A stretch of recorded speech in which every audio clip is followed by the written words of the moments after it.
Buenas tardes, mi nombre es Cristian Marín, estudiante de tercer semestre de Administración Pública Territorial CETAD Madrid.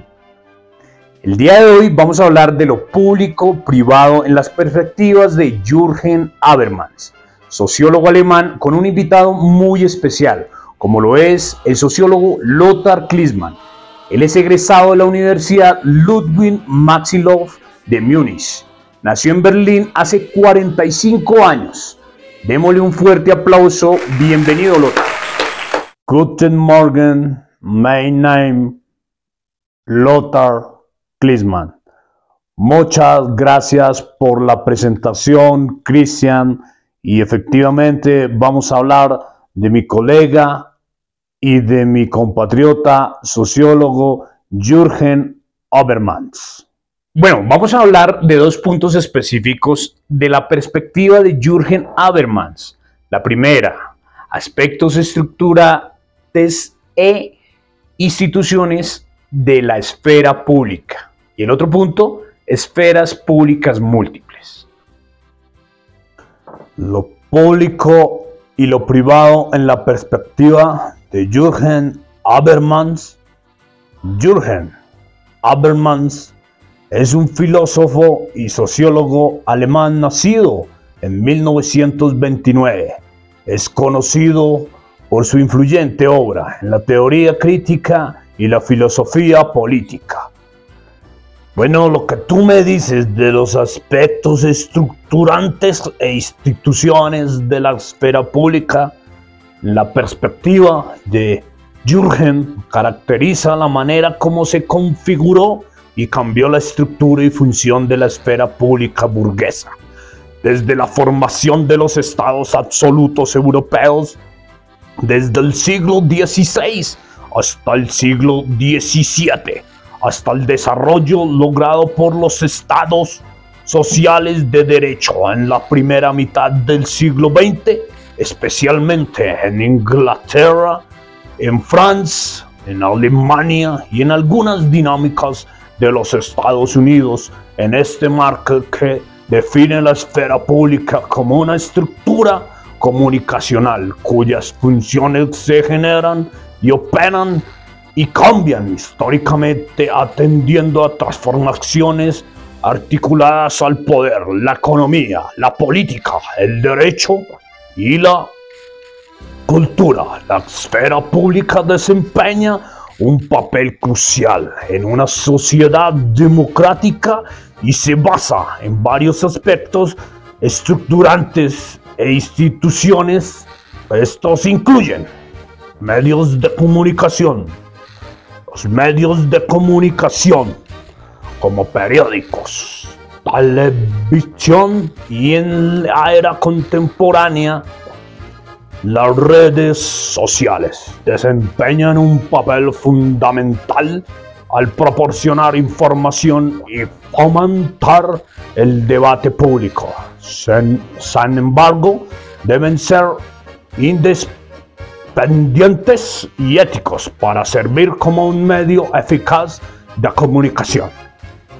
Asociaciones y grupos, la sociedad civil, en forma de organizaciones y grupos ciudadanos, también es una parte esencial en la esfera pública. Estos grupos representan los intereses y preocupaciones de los ciudadanos en contribución al debate público, debate racional. De otra parte, es posible sustentar que en Habermas, en el marco del capitalismo, la investigación de las dinámicas de cambio operadas en las esferas públicas permiten comprender la notoriedad, el público, el reclamo, el publicar, el espacio, el interés, la opinión pública y las instituciones de la publicidad como aspectos de la estructura de dicha esfera. Por siguientes razones, ¿cuáles, Lothar? Con lo que tú me estás diciendo, por notoriedad se entiende aquello que tiene importancia, significación y relevancia en el marco de un orden o contexto específico. La familia, la religión, la comunidad política, la comunidad científica, el barrio, entre otras. Se refiere a la fama, la visibilidad pública y la atención que una persona o un evento atraen a la sociedad. Se la contrasta con aspectos, situaciones o prácticas considerados no relevantes o importantes.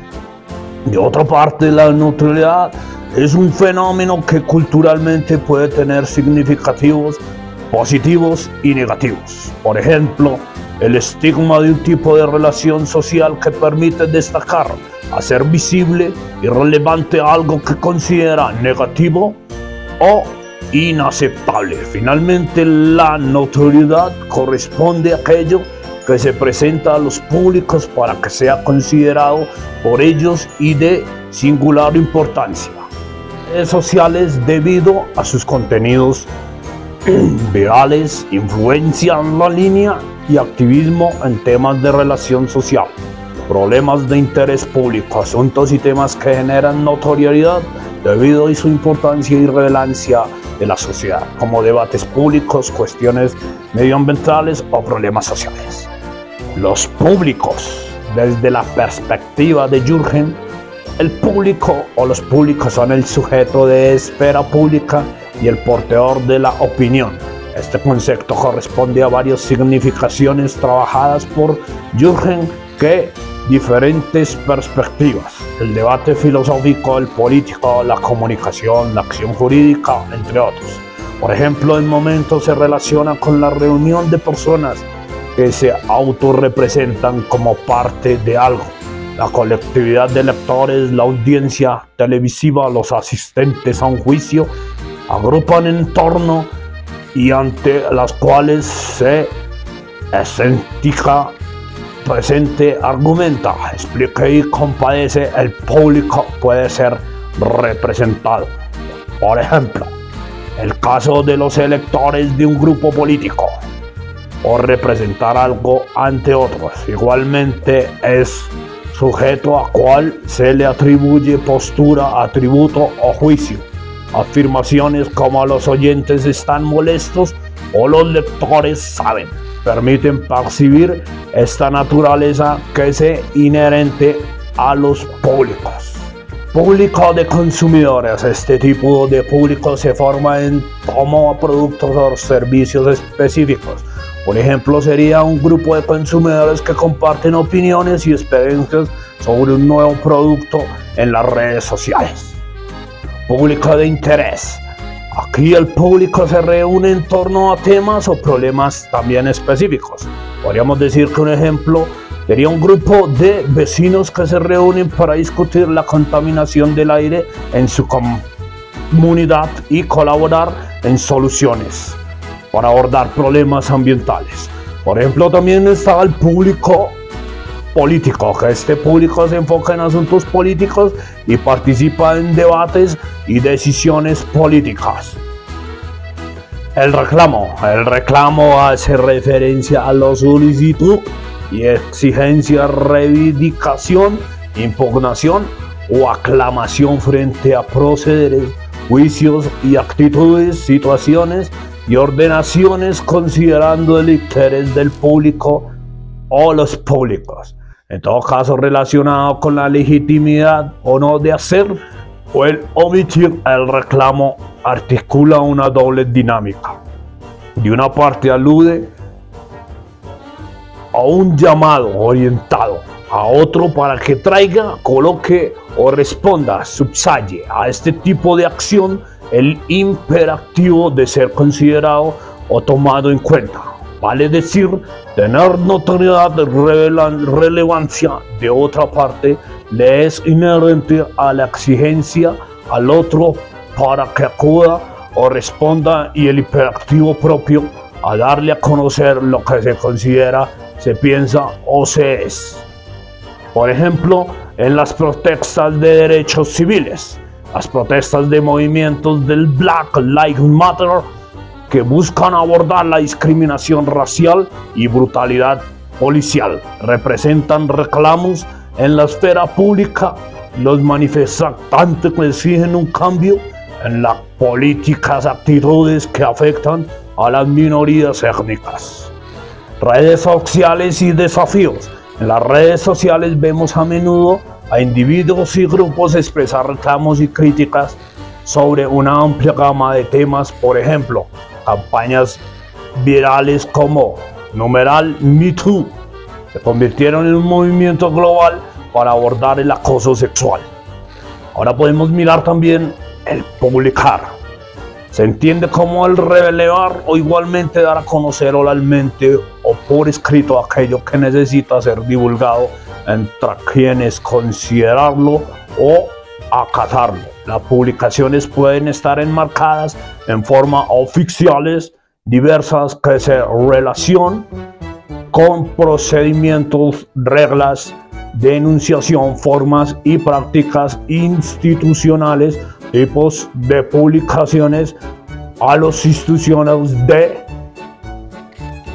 publicaciones, por ejemplo, la prensa, los cafés, etc.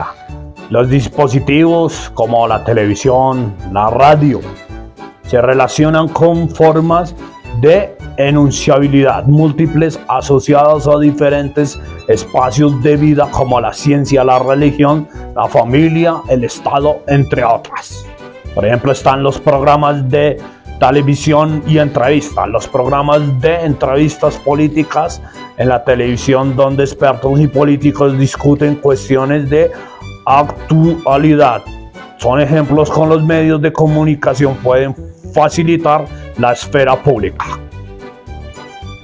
Reuniones comunitarias, cuando los residentes de una comunidad se reúnen para discutir problemas locales como la construcción de un parque o cambios en la planificación urbana, están participando en la esfera pública a nivel local. Jürgen aboga por la participación ciudadana en la toma de decisiones locales. Hablamos ahora del espacio. El espacio, elemento estructurante de la esfera pública, abordando y caracterizando desde varios puntos de vista, entre las cuales se encuentran los siguientes.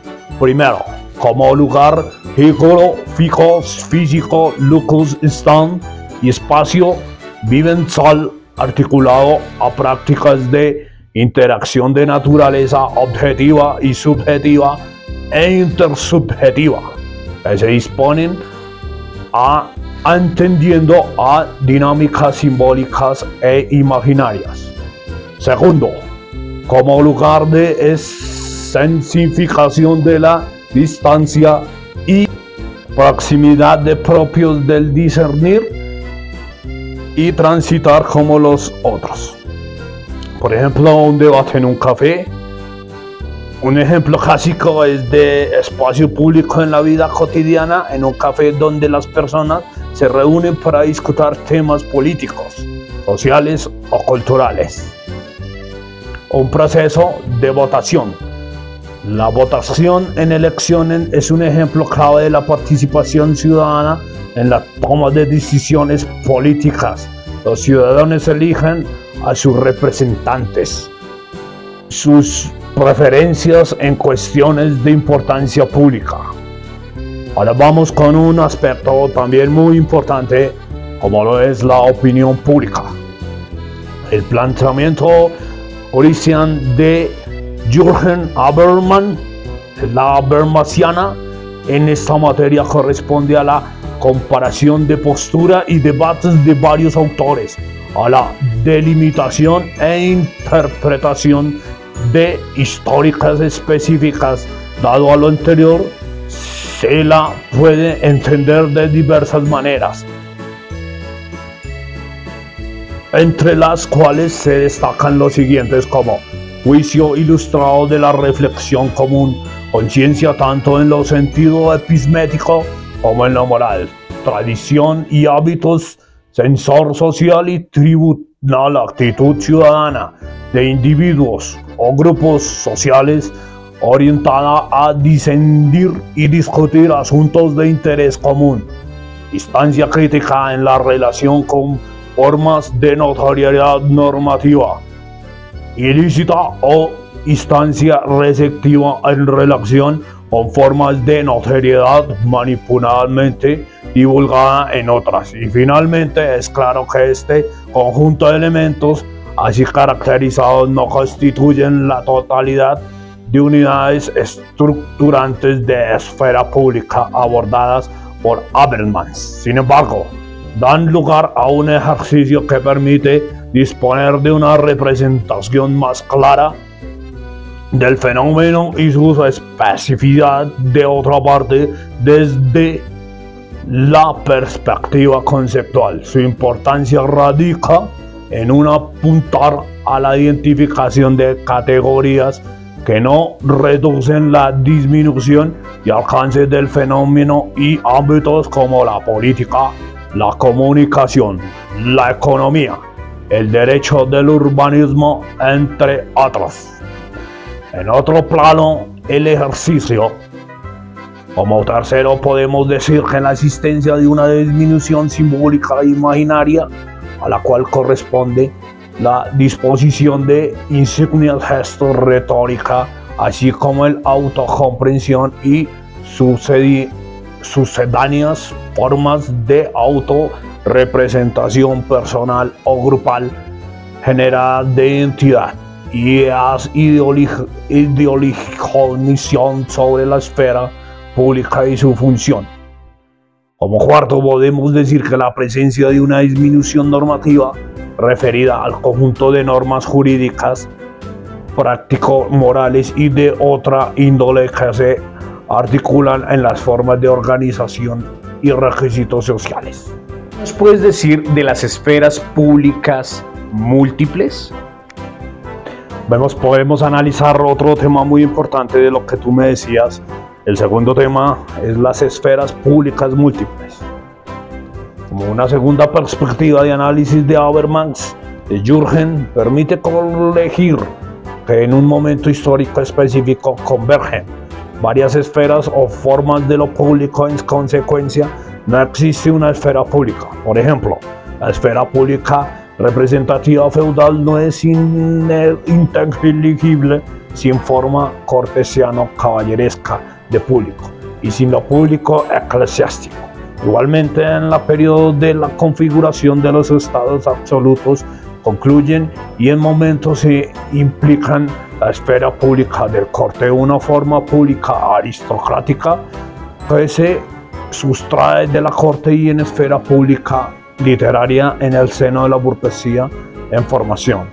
Esta pública literaria en el seno de la burguesía en formación, esta idea formulada específicamente explicativa por Habermas en el prefacio a la edición alemana de 1990 en las respuestas o comentarios críticos sobre la construcción.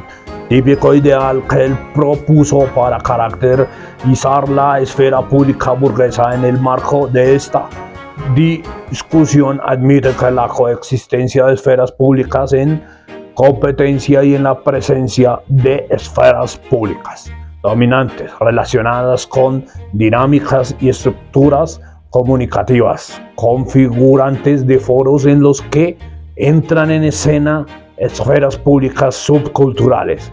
Ciertamente, Habermas no explica la naturaleza de estas esferas y sus relaciones, pero asume la existencia de esta pluralidad. De otro lado, es relevante su obra a los siguientes problemas relacionados con la constitución de las esferas públicas y sus relaciones. De una parte, la existencia de dinámicas contradictorias al interior de esferas públicas específicas. De otra parte, la presencia de aspectos y dinámicas que en un mismo momento histórico configuran esferas públicas diferentes. Finalmente, la presencia de aspectos que aparecen reconstruyéndose y adquiriendo renovado sentido en nuevas esferas públicas, pero provenientes de esferas públicas pasadas.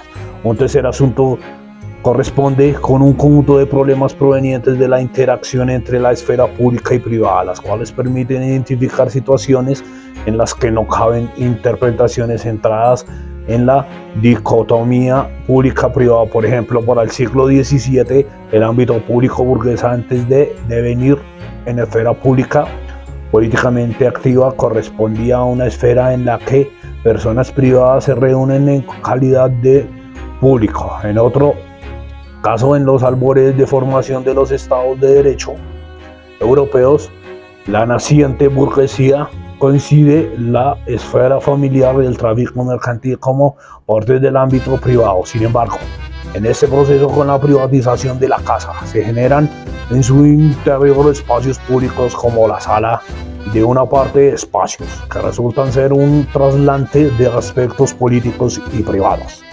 Finalmente, en un marco de otras dinámicas, es el progresivo desarrollo de formas de intervención del Estado y consolidando los estados sociales de derecho. Se presentan procesos de socialización del Estado y estabilización de lo social en los que surgen hábitos semipúblicos, espacios en donde se dibujan la diferenciación entre lo público y lo privado, formulaciones en lo marco de los estados liberales clásicos. En conclusión, la amplia caracterización histórica mediante la cual Habermas contrasta las sucesivas transformaciones de las esferas públicas y privadas, objeto de su reflexión, relativizan las tangentes separaciones dicotomáticas entre unas y otras. En perspectiva, existen diferentes esferas públicas que se superponen o coexisten. Algunos aspectos claves de su concepto de esferas públicas múltiples incluyen esferas públicas temáticas. Jürgen reconoce que diferentes temas y cuestiones pueden dar lugar a esferas públicas específicas. Por ejemplo, pueden haber una esfera pública dedicada a la política, otra a la cultura y otras relacionadas con cuestiones sociales, económicas o científicas. Diversidad de audiencia. Cada esfera pública puede tener su propia audiencia y participación interesadas en el tema particular. Por lo tanto, no todas las esferas públicas tienen la misma composición de público. Pluralismo y democracia. Este enfoque reconoce la importancia del pluralismo en una sociedad democrática. La esfera pública privada. En esta esfera, los individuos se reúnen en grupos más pequeños como amigos, familiares o comunidades locales. La esfera pública estatal o política. Esta es la esfera que generalmente asociamos con la política y la toma de decisiones públicas. Habermas dice que el objetivo es influir en la toma de decisiones políticas, en la formulación de políticas públicas. Sostiene que estas esferas públicas múltiples no son independientes entre sí, sino que están interconectadas. La esfera pública privada puede influir en la esfera pública política a través de la expresión de opiniones y la movilización de grupos sociales. Además, es fundamental para la sociedad democrática que estas esferas sean accesibles para todos los ciudadanos y la comunicación sea libre y abierta. Muy bien, muy buena explicación, Lotari. ¿Tú nos puedes decir o dar unos ejemplos cotidianos sobre las esferas públicas múltiples? Y podemos decir ejemplos cotidianos como, por ejemplo, esfera pública política. Esta es la esfera en la que los ciudadanos se involucran en decisiones y una toma de decisiones políticas. Ejemplo, las elecciones presidenciales y las manifestaciones en Colombia, como el paro nacional del 2021, representan momentos en los que los ciudadanos participan en debates de políticos públicos. La esfera pública cultural. Esta esfera se centra en cuestiones culturales y artísticas. Ejemplo, las discusiones sobre el patrimonio cultural y los festivales de música y cine en Colombia. Esos son ejemplos de esferas públicas culturales. La esfera pública de medios involucra los medios de comunicación y su influencia en la opinión pública. Ejemplo, los debates y programas en noticias de la televisión, así como las discusiones en línea sobre la cobertura mediática, forman parte de esta esfera. Esfera pública de comunidades locales. Incluye discusiones en comunidades locales sobre temas de interés común. Podemos decir que las reuniones vecinales en Colombia para debatir temas como la seguridad en un barrio específico son ejemplos de esta esfera pública. Esfera pública familiar, aunque más privada, también puede ser vista como una esfera pública. en la que se discuten temas familiares importantes. Por ejemplo, las conversaciones en una familia colombiana sobre la educación de los hijos y los asuntos financieros pueden considerarse una esfera pública familiar. Estos ejemplos ilustran cómo las múltiples esferas públicas se entrelazan en la vida cotidiana en Colombia, permitiendo a los ciudadanos participar en discusiones y tomas de decisiones en diversos aspectos de la sociedad, desde lo político hasta lo cultural y lo comunitario. Muchas gracias, quedé muy satisfecho por esa perspectiva que tienes de los aspectos estructurantes e instituciones de la esfera pública, de las esferas públicas múltiples. Muy bien. Cristian, muchísimas gracias por esta invitación. Quedé muy contento, me gusta venir mucho a Colombia y me disculparán por casi no pronunciar muy bien el español. Vielen Dank und bis bald, que significa muchas gracias y hasta pronto. Y ahora continuamos con mis compañeras Dayana y Diana con dos temas más de el gran Habermas, como lo es 3 sentidos de representación en el análisis de la esfera pública y publicación y principio de publicar. Hasta una próxima y como se dice en alemán, adiós, Tschüss.